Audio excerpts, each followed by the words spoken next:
Boa noite a todos. Boa noite. Hoje, 2 de dezembro de 2019, nós estamos reunidos para estudarmos a obra Obras Póstumas. E hoje nós vamos iniciar a biografia de Allan Kardec. Vamos fazer a nossa prece inicial e envolver a nossa irmã Aramita para orar. Senhor Jesus, queremos te agradecer tua infinita bondade e misericórdia de nos ter permitido chegarmos aqui a esse porto, que é um porto realmente de luz, que nos recebe e nos acolhe. Obrigada também por essas obras maravilhosas que nos direcionam, que nos consolam e que nos incitam a levantar e caminhar rumo ao progresso espiritual e individual de cada um de nós. Ajuda-nos, Jesus, nessa empreitada, porque tu sabes os milênios que nós estamos patinando, caindo, desistindo. Ajuda-nos que nesse esforço de agora seja sincero e seja permanente e perene. E fica conosco hoje e sempre, que assim seja.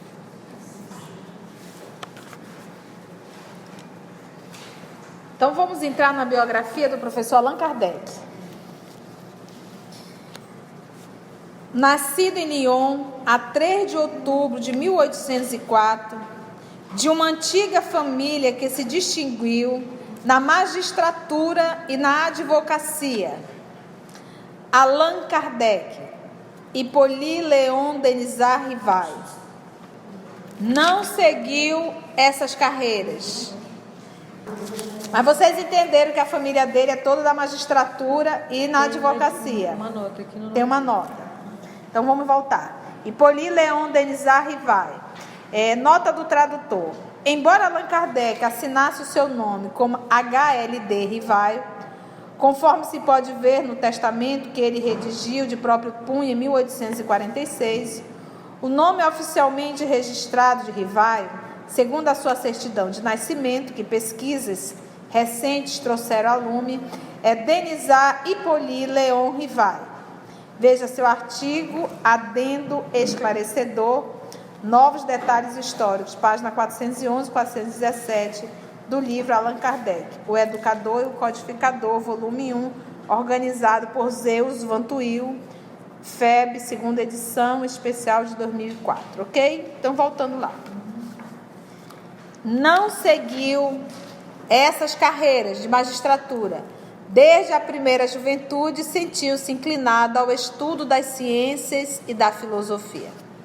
Educado na escola de Pestalozzi, em Yverdon, na Suíça, tornou-se um dos mais eminentes discípulos desse célebre professor e um dos zelosos propagandistas do seu sistema de educação, que exerceu tão grande influência sobre a reforma do ensino na França e na Alemanha.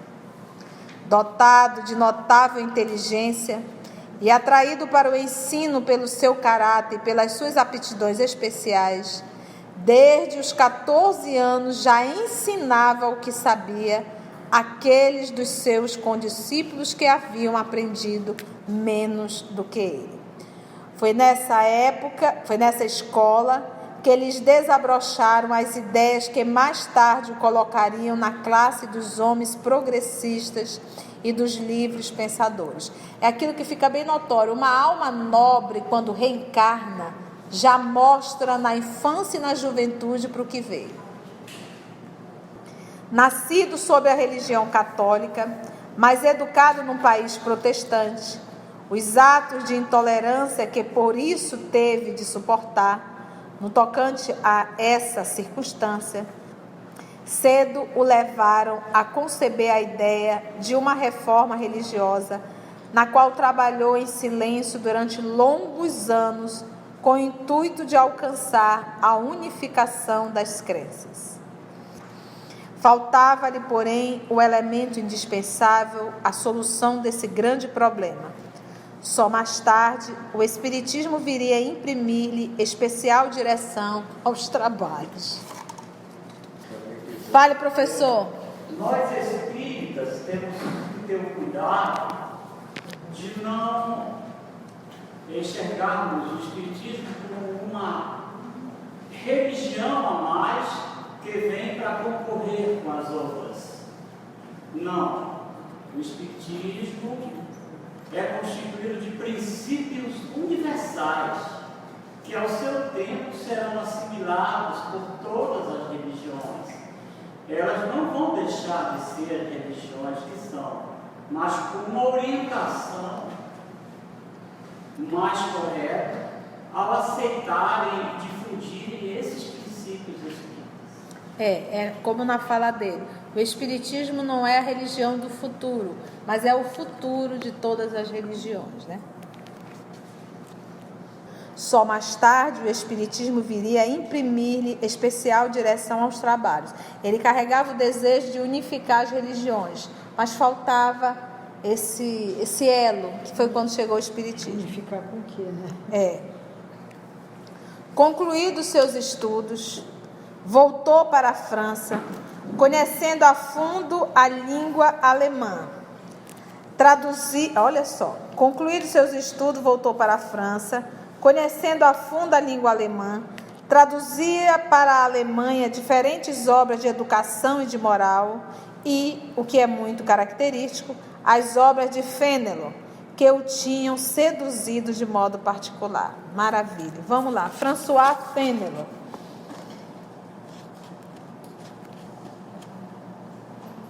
Ele nasceu em 1651, desencarnou em 1715. Foi um teólogo católico, poeta, escritor francês, cujas ideias liberais sobre política, educação, esbarrava contra o da Igreja, do Estado dessa época. Ele pertenceu à Academia Francesa de Letras. Olha quem Kardec gostava de ler. Então, François Fénelon nasceu em 1651, desencarnou em 1715, foi teólogo católico, poeta, escritor francês, cujas ideias liberais sobre política e educação esbarrava contra o da Igreja e do Estado dessa época, tá? Pertenceu à Academia Francesa de Letras. Então, o nosso querido professor Denisard, o que é muito mais característico, as obras de Fénelon, ele traduzia, pensa, para o alemão, que o tinham seduzido de modo particular. Era membro de várias sociedades científicas, entre outras, da Academia Real de Arras, que, em seu concurso de 1831, premiou notável memória de sua autoria sobre a seguinte questão: qual o sistema de estudos mais de harmonia com as necessidades da época? Kardec apresentou 27 anos. Exatamente, 27 anos, 1831, né? Ele nasceu em que ano? 1804. 1804, muito bem. De 1835 a 1840, fundou em sua casa, a Rua de Sèvres, curso gratuito de Química. Qual a idade dele aí? 27. 35. Ele é de 1804. 31 anos. Ele fundou em sua casa, a Rua de Sèvres, curso gratuito de Química, Física, Anatomia Comparada, Astronomia e etc. De graça. Empresa digna de elogios em todos os tempos, mas, sobretudo, numa época em que só um número muito reduzido de inteligências ousava enveredar por esse caminho. Constantemente ocupado em tornar atraentes e interessantes o sistema de educação, olha só. O que um espírito medíocre luta e vai contra a educação? Porque o espírito medíocre, ele sabe, quanto mais ignorante, melhor marionete. Aí nós vamos ver no livro Brasil, Coração do Mundo, Pátria do Evangelho, o quanto Pombal destruiu o sistema de educação, proibindo livros e tudo. Nesse movimento, e olha que a criatura saiu com uma missão, chegou aqui e se perdeu totalmente. Então a gente já vê um espírito nobre na condição de Allan Kardec incentivando a educação, incentivando o conhecimento, porque essa é a melhor forma de tornar alguém livre. Então olha só, constantemente ocupado em tornar atraentes e interessantes o sistema de educação, inventou ao mesmo tempo um método engenhoso de ensinar a contar e um quadro mnemônico da história. Mnemônico é que se grava facilmente na memória, tá? A contar um quadro mnemônico da história da França, tendo por objetivo fixar na memória as datas dos acontecimentos de maior relevo e as descobertas que ilustraram cada reinado. A forma dele ensinar, né? Entre as suas numerosas obras de educação, citaremos as seguintes: Plano proposto para melhoramento da instrução pública, 1828. O cidadão com 24 anos já publicou uma obra. 24 anos, Allan Kardec. Lembra que aos 14 ele já dava aula, já começou a fazer diferença, com 14 anos. E não é uma obra qualquer, né? Uma obra que é voltada para melhoramento da vida de todo mundo. Da vida de todo mundo, exatamente. E esse movimento dele, do professor, com o coletivo. Esse movimento com o coletivo, né? Já sabia que só vai o coletivo. Só vai o coletivo. Então, a primeira obra dele, com 24 anos, foi Plano Proposto para Melhoramento da Instrução Pública. Curso prático e teórico de aritmética, segundo o método de Pestalozzi para uso dos professores e das mães de família. Olha, porque a mãe também é uma educadora. Mais novo ainda. Em 1824. Com 20 anos, 1824, essa com 20 anos. Gramática francesa e clássica, em 1831. Aí ele já estava com 27. Manual de exames para os certificados de capacidade. Soluções racionais das questões e problemas de aritmética e de geometria, em 1846. Aqui já com 42, né? Catecismo gramatical da língua francesa, 1848. Programa dos cursos usuais de Química, Física, Astronomia, Fisiologia, que ele professava no Liceu Polimático. Ditados normais dos exames da Municipalidade e da Sorbonne. Seguidos de ditados especiais sobre as dificuldades ortográficas, 1849. Obra muito apreciada na época do seu aparecimento e da qual ainda recentemente eram tiradas novas edições. Olha, antes que o Espiritismo lhe popularizasse o pseudônimo de Allan Kardec, já ele se ilustrara, como se vê, por meio de trabalhos de natureza muito diferente, porém tendo todos os objetivos de esclarecer as massas e prendê-las melhor às respectivas famílias e países. Por volta de 1854, quantos anos? Ele é de 1804, logo ele estava com 51. Quando se discutia a questão das manifestações dos espíritos, Allan Kardec se entregou à observação perseverante sobre esse fenômeno, visando principalmente a lhe deduzir as consequências filosóficas. Desde logo ele entreviu o princípio de novas leis naturais, as que regem as relações entre o mundo visível e o mundo invisível. Reconheceu, na ação deste último, do invisível, uma das forças da natureza, cujo conhecimento haveria de projetar luz sobre uma imensidade de problemas considerados insolúveis. E lhe compreendeu o alcance do ponto de vista religioso. Suas obras principais sobre esta matéria são o Livro dos Espíritos, referente à parte filosófica, cuja primeira edição apareceu a 18 de abril de 1857, o Livro dos Médios, relativo à parte experimental e científica, que é janeiro de 1861. Ele estava com quantos anos, hein, gente? 18 de abril de 1850. Olha, por volta de 1854 foi quando Allan Kardec começou. Então, quando ele foi estudar o fenômeno, ele estava já com 50 anos de idade. Quando publicou, então, em 1857, o Livro dos Espíritos, ele estava com 53 anos. O Livro dos Médios já foi em 1861, ele já estava com 57. O Evangelho segundo o Espiritismo, concernente à parte moral, que foi em abril de 1864, e o Céu e o Inferno, ou a Justiça Divina, segundo o Espiritismo, foi em agosto de 1865, a Gênese, os Milagres e as Predições, segundo o Espiritismo, janeiro de 1868. Aí ele já estava com quantos anos? 64 anos. E realmente é isso que o Sr. Valdeir está falando. Imagina que ele começou por volta de 1854. Em 1857 ele já estava publicando a obra do Livro dos Espíritos. Isso mostra o quanto esse homem se dedicou ao trabalho. Porque se ele fosse esperar ter tempo livre para fazer, ele iria ter demorado mais. Então o que ele fez? Quando ele viu, agora é o seguinte, é um espírito missionário que não se apaixonou pelas coisas da terra.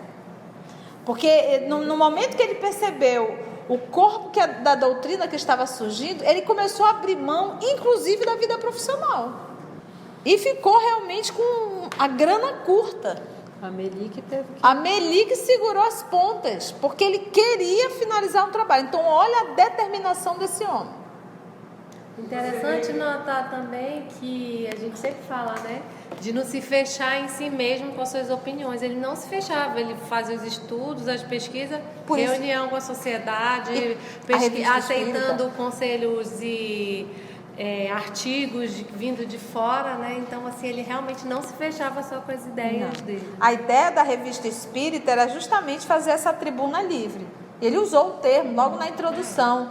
Será uma tribuna livre, onde discutiremos, mas não vamos disputar. Então, não teremos disputa de egos, mas sim é um local para discutirmos. As pessoas mandavam os artigos, ele publicava e ali ele mesmo respondia, né? Para ficar uma coisa mais... É sempre essa ideia da unificação.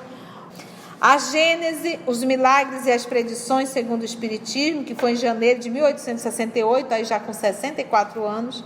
A Revista Espírita, Jornal de Estudos Psicológicos, era periódico mensal, começado a 1º de janeiro de 1858. Então, ou seja, em 54 ele conheceu o fenômeno. Em 57 ele publicou o Livro dos Espíritos. E no ano seguinte ele já começou com a revista. O homem veio a trabalho mesmo. Fundou em Paris, a 1º de abril de 1858, a primeira sociedade espírita regularmente constituída. Olha lá, gente, abril de 58, 54 anos, né? Sob a denominação de Sociedade Parisiense de Estudos Espíritas, cujo fim exclusivo era o estudo de tudo quanto possa contribuir para o progresso da nova ciência. Allan Kardec se defendeu com inteiro fundamento de não haver escrito coisa alguma sob a influência de ideias preconcebidas ou sistemáticas. Homem de caráter frio e calmo, observou os fatos e de suas observações deduziu as leis que os regem. Regem quem? Os fatos. Foi o primeiro a apresentar a teoria relativa a tais fatos e a formar com eles um corpo de doutrina metódico e regular. Foi o que faltou nos nossos irmãos de 1788, citado na Revista Espírita de 1859, mês de outubro, que é falado, é enviado um artigo para Kardec falando das manifestações que aconteceram em 1788, mas que não tomaram o corpo que tomou com Allan Kardec, que foi justamente esse movimento que ele fez de observar os fatos, deduzir dos fatos as leis e publicá-las. Então, esse trabalho ele fez, demonstrando que os fatos erroneamente qualificados de sobrenaturais se acham submetidos a leis. Ele os incluiu na ordem dos fenômenos da natureza, porque são fenômenos naturais, destruindo assim o último refúgio do maravilhoso e um dos elementos da superstição. Então, o primeiro movimento Kardec faz parte da lei natural. E é lei natural realmente. É da natureza. É da natureza. Pode até não ser comum, mas é da natureza. Por isso o termo fenômeno, né? É um fenômeno da natureza. Durante os primeiros anos em que se tratou de fenômenos espíritas, estes constituíram antes o objeto de curiosidade do que de meditações sérias.